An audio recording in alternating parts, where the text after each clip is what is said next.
Frid och välkommen till dagens uppdatering. Det är med en djup bedrövelse och smärta jag ska frambära det jag ser ske idag över vår värld och särskilt i kristenheten. Och jag är tvungen att säga det Gud lägger på mitt hjärta. Vi börjar i Jeremia 14, vers 13. Då sa jag: O Herre, Herre, profeterna säger ju till dem: ni ska inte se något svärd, inte heller någon hungersnöd ska drabba er, utan jag ska ge en varaktig fred på denna plats. Med andra ord, profeterna profeterar fred och ingen fara, falsk säkerhet. Men Herren sa till mig: profeterna profeterar lögn i mitt namn. Jag har inte sänt dem eller givit dem någon befallning eller talat till dem. Falska syner, tomma spådomar, löst prat och sina egna hjärtans svek är vad de profeterar för er. Därför säger Herren, Herren, så om de profeter som profeterar i mitt namn, fast jag inte har sänt dem. Det som säger att svärd och hungersnöd inte ska komma i detta land. Genom svärd och hunger ska dessa profeter gå under. Apostlagärningarna 13 och 41 är ett citat från Gamla testamentet då, men det gäller nu. Se, ni föraktare, häpna och gå under. Kommer det där igen, va? Falska profeterna skulle gå under. Ty se, en gärning utför jag i era dagar. En gärning som ni aldrig kommer att tro när man berättar den för er. Och det är den gärningen jag håller på att berätta för er som Herren har visat. Det är alltså laglöshetens hemlighet. Den här rörelsen med falska apostlar och profeter, lyssna noga på vad de säger. Konsekvensen av deras uttalanden är att man har en auktoritet som aldrig Gud givit. Och därför så profeterar då de här pyjamasprofeterna lögn i Herrens namn. Och förra programmet tog jag upp när Gud visar tåget som är byggt på en väg utan grund. Och de är på väg rakt in i fördärvet. Man tror att man är Kristus på jorden och organiserar sig under dessa nya apostlar och profeter för att utöva en makt man aldrig fått. Och Herren sa att ni ser dem nu samlas och ta över era konferenser. Och precis när man gjorde detta nu i Kalmar så sa Herren: nu har ni fått så många pusselbitar så nu måste ni träda upp. Vi förstod ganska snart vad som håller på att ske. De håller på att profetera framgång när vi står inför en stor dom. Det finns inga varningar överhuvudtaget. Det här är ju precis som Jeremias tid. Det stämmer exakt. Bäst de säger fred och ingen fara, kommer katastrofen lika plötsligt som en kvinna ska föda. Och de kommer inte undan. Och detta sker ju innan Herren kommer. Ni får mycket ledtrådar om ni går in och läser Amos 3. Gör det på hebreiska, ska ni få se. Så lägg ihop allt det där. Så ser vi att Herren kommer bara en gång först som ett lamm och nästa gång med dom som ett lejon när vi ska redovisa vad vi har gjort och sagt och allt det här. Andra Petrusbrevet, nu ska ni få se de här bespottarna då träda upp. Ni förstår ju vad det är. Det kommer alltså ingen dom utan en stor väckelse och välsignelse över den här jorden. Det är ju det de säger. Och då måste man ju förändra sin teologi, för då kan ju inte komma något ont. Det måste ju bara komma något gott. Och nu säger man ju till och med de här rörelserna att ni får inte profetera något negativt. De är alltså fångade i pyramiderna under de här apostlarna och profeterna. Hur ska ni komma ut om ni sitter fast i de här nätverket? Älskade vänner, vakna.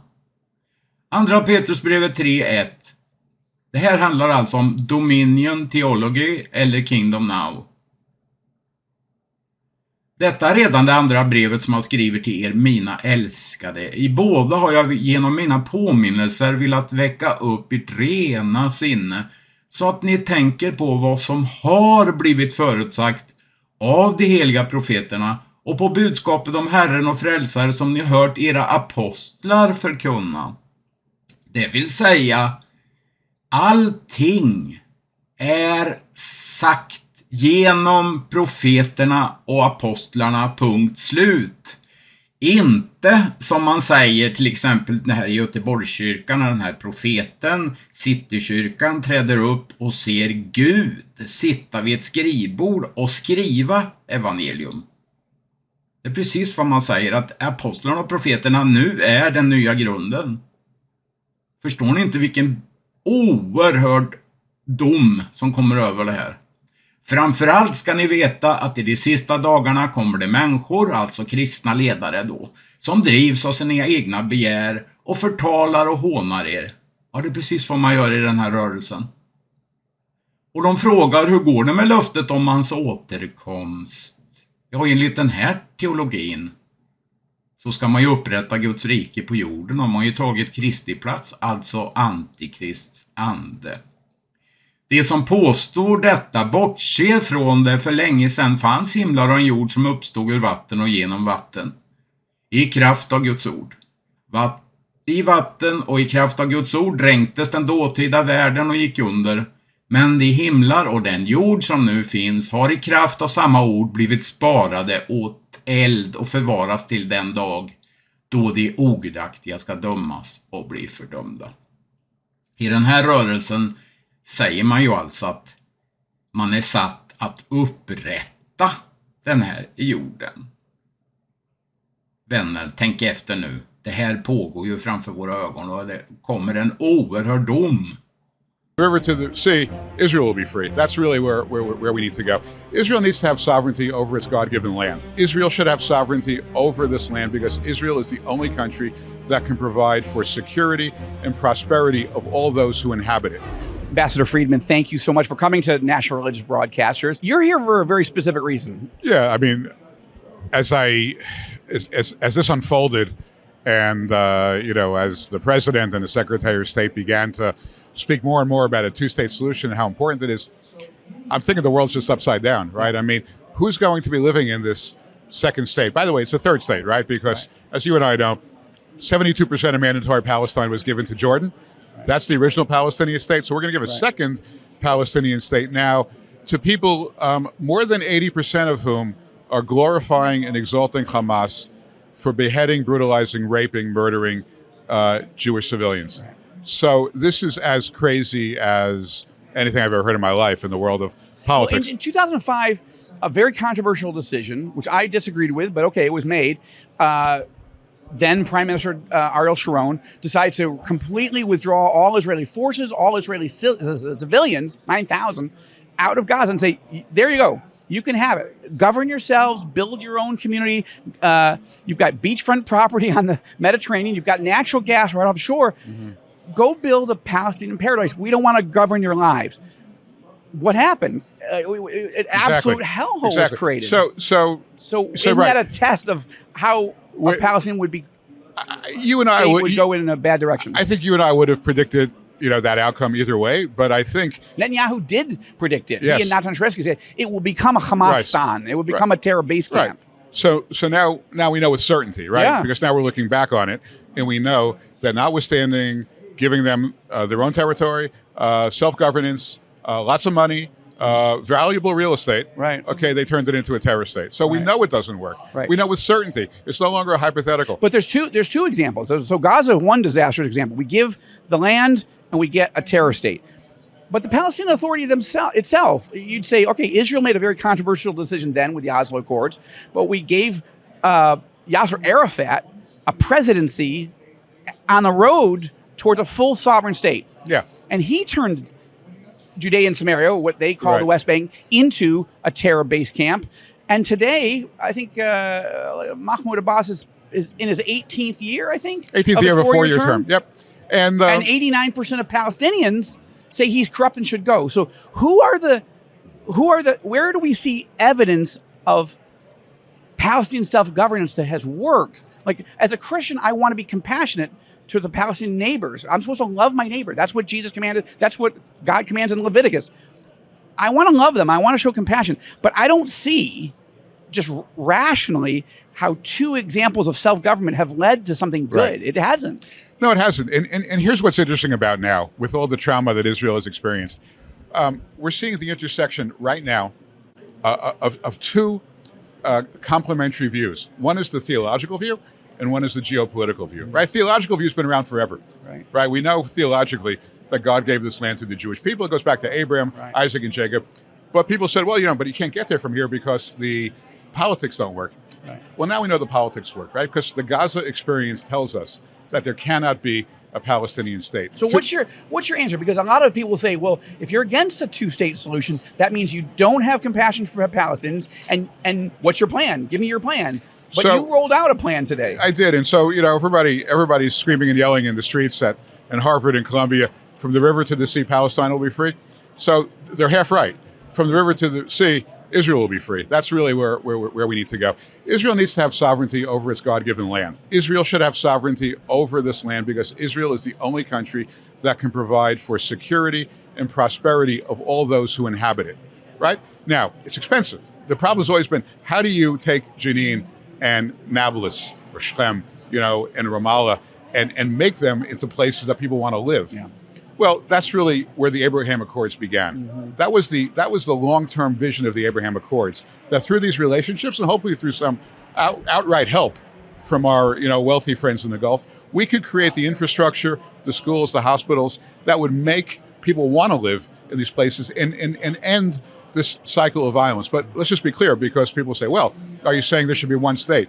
The answer is, yeah, there should be one state, but we can't take 2.5 million Palestinians that live in Judea and Samaria and all of a sudden say, hey guys, guess what? We're going to give you the opportunity demographically to do what you couldn't do militarily. The point is respecting the dignity of human life. That's really what this is about. Give them every opportunity within their communities to have self-governance on civil matters, on zoning matters, on school matters. And by the way, look, Jordan, Syria, Lebanon, all the neighbors, right? What's their GDP per capita? $3,000, $4,000. What's Israel? $50,000. I mean, Israel is the only nation where these people have a chance, okay, if they can live in peace with Israel, to be prosperous. I mean, and look at the Arab citizens of Israel. They have the best quality of life. So all right. So lay it out in a couple of bullet points. The Friedman vision, the roadmap is what specifically? Boom, boom, boom. Israeli sovereignty over all of Judea and Samaria. Okay.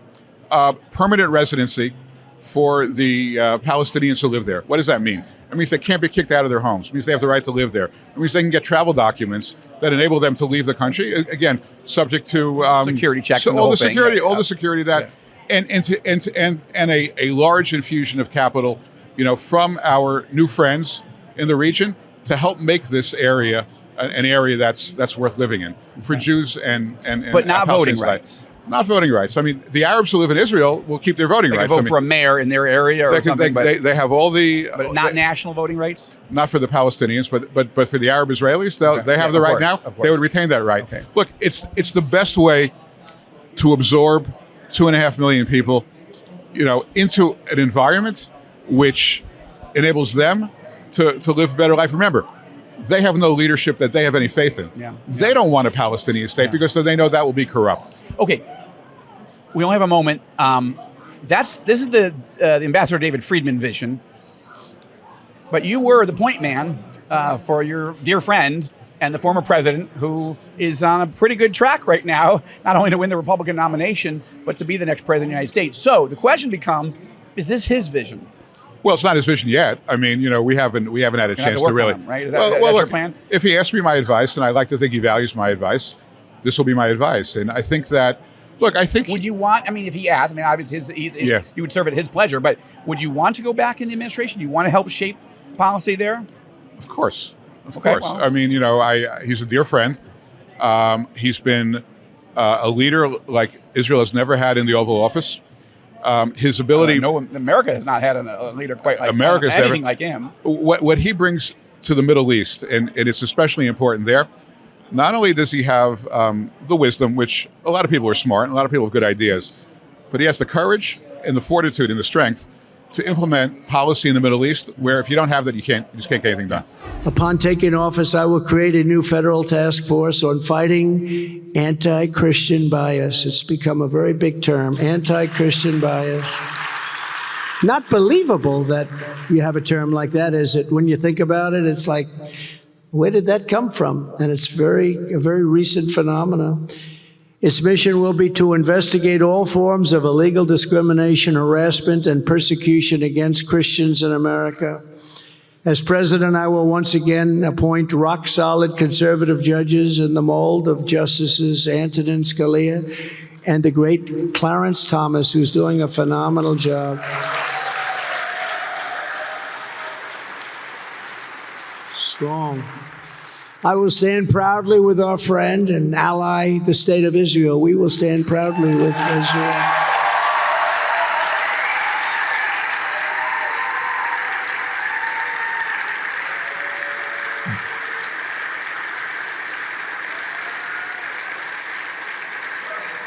In our first term, I kept my promise, recognized Israel's eternal capital. That was a big thing. But the biggest thing I did, in my opinion, the biggest thing was I withdrew from the disastrous Iran nuclear deal that Israel never wanted. Now, the problem is that the Biden administration did nothing. We could have made any deal we wanted. That deal was done. Iran was broke, totally broke. They had no money because I said anybody buying oil from Iran is not doing any business in the United States, right? And China stopped. They all stopped. They were doing no business. Iran was broke. They had no money for Hamas. They had no money for Hezbollah. They had no money for anything. They were totally broke. And we could have made any deal we wanted. No more nuclear weapons. You cannot let them have a nuclear weapon. And we were all set to do it. But the Biden administration didn't take advantage of it, and they didn't take advantage of the weakness at that time of Iran. So when I got out, Iran went about selling oil at levels they've never hit before. China went back to buying.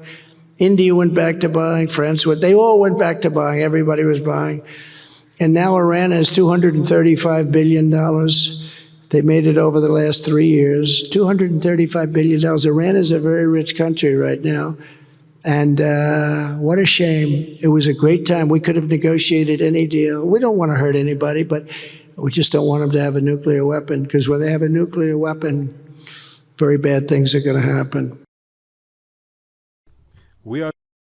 The information that I'm about to share is distressing, and some people may find it triggering. But we have an obligation to share the truth about what happened on October 7th, 150 days ago. We have a duty to expose the truth about those who took part in this brutal massacre. Today, we are declassifying a call that we intercepted, made by Youssef Zidan Suleiman Khawajra, a Hamas terrorist who took part in the massacre of October 7th. But he is not just a Hamas terrorist. He is also an UNRWA employee working as a teacher in a UN elementary school in Gaza. The terrorist is heard speaking on the phone roughly 7 hours after Hamas began invading Israel, murdering, mutilating, massacring, kidnapping, raping, and burning entire families alive. On the call, you can hear him bragging about Sabaya. Sabaya is a female captive that he got on his hands. It's talking about one of our girls. It's talking about one of our women. The term Sabaya used by this UNRWA worker is an Arabic term meaning female captive, who is a possession of her captor. Sabaya is exactly the same word used by ISIS to describe the Yazidi women they captured and did horrific things to. I want you to listen to the conversation.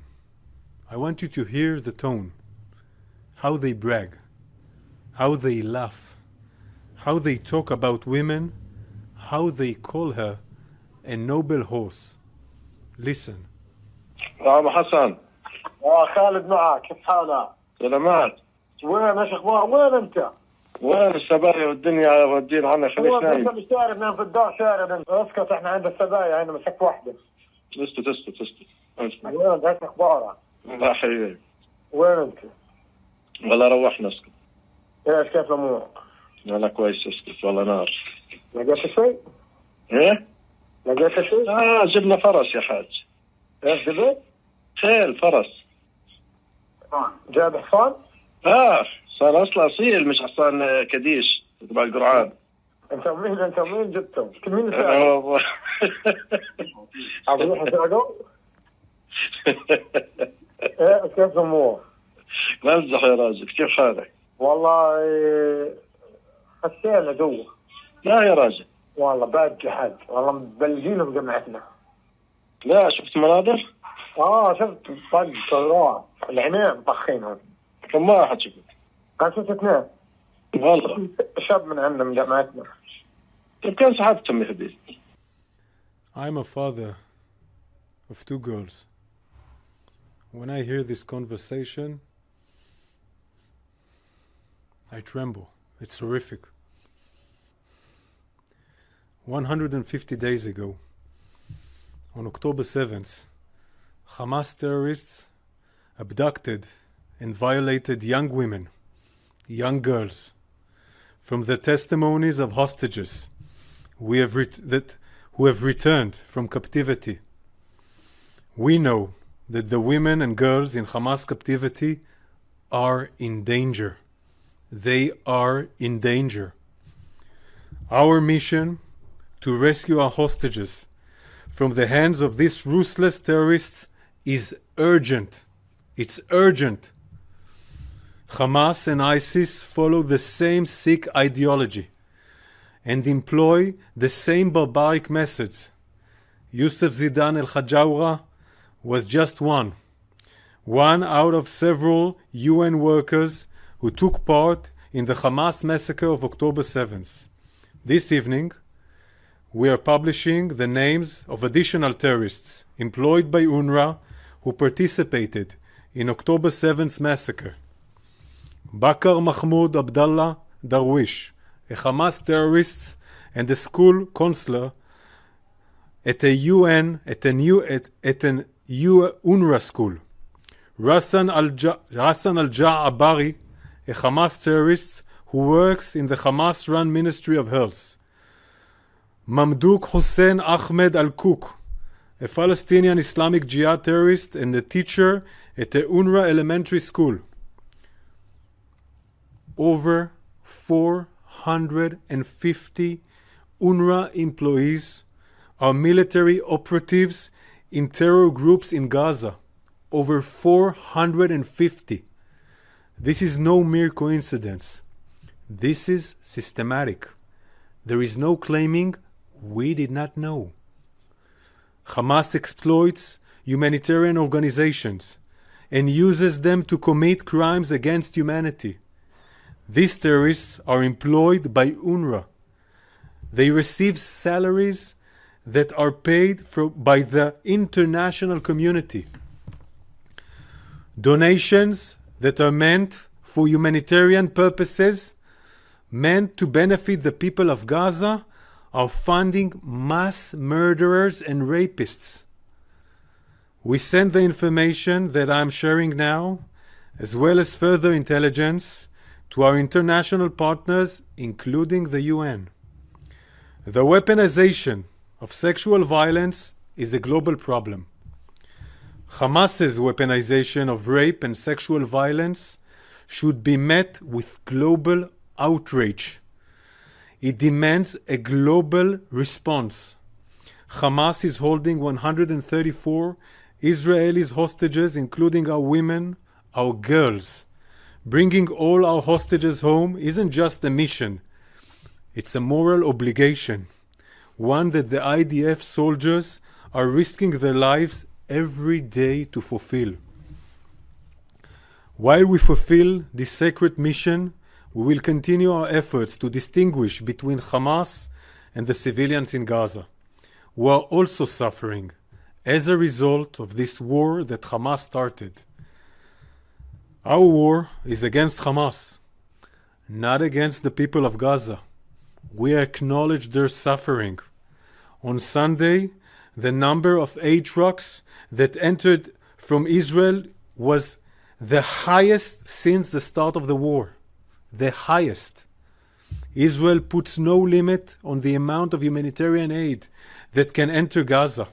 We will continue fulfilling our mission to dismantling Hamas and rescuing our hostages, while expanding our efforts to alleviate the suffering of the people of Gaza. Thank you.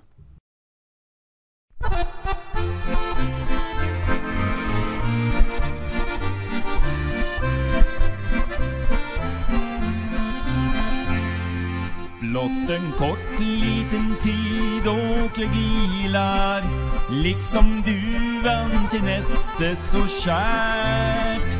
Blott en kort liten tid och jag äger den krona med Gud har beskärt.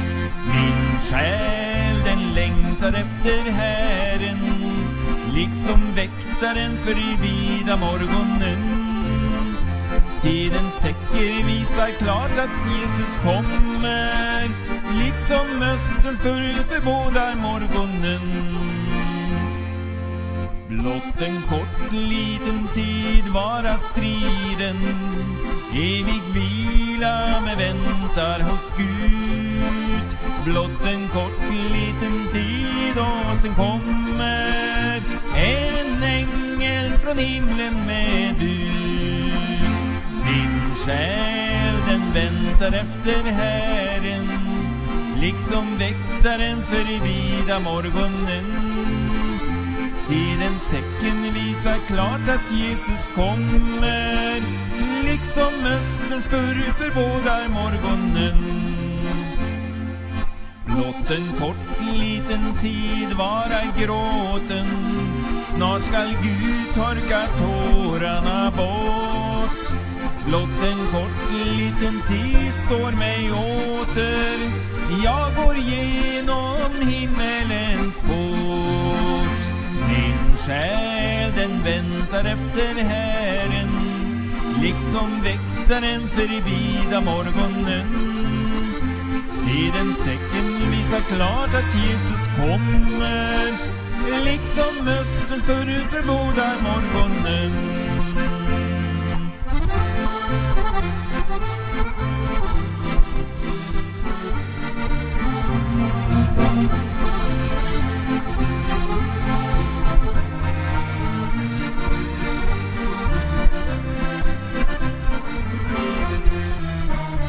Snart den sista basunen ska ljuda, Jesus hämtar sin brud ut i skyn, och var redo Guds folk till att följa hans tecken sett till för vår syn.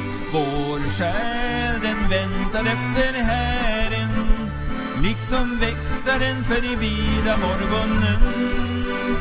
Tidens tecken visar klart att Jesus kommer, liksom österns bebådar morgonen.